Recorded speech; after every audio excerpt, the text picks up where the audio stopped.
J'ai changé de positionnement l'année dernière, enfin même plutôt début de cette année, avec un mentoring beaucoup plus cher que ce que je faisais avant dans le prix de mes programmes.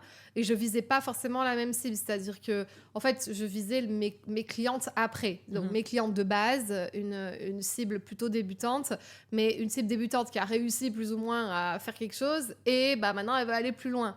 Donc du coup, j'ai fait Niveau monter... 2. Voilà, niveau 2, voilà, c'est ça. Donc, moi, je l'ai expliqué comme ça, entre guillemets, ça a été facile. Mais parfois, et donc je le vois avec mes clients, parfois c'est dur parce que pendant 3 ans ou 2 ans, elles sont conditionnées avec une seule cible, un seul truc. Enfin, j'aimerais bien avoir ton point de vue sur ça. En fait, c'est qui tout double, ça dépend de leur background.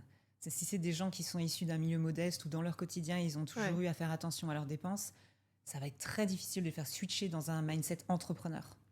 C'est-à-dire qu'en plus de devoir, tu vois, quelqu'un qui est déjà entrepreneur depuis plusieurs années, qui sait comment ça fonctionne, tu dois juste le faire shifter de catégorie.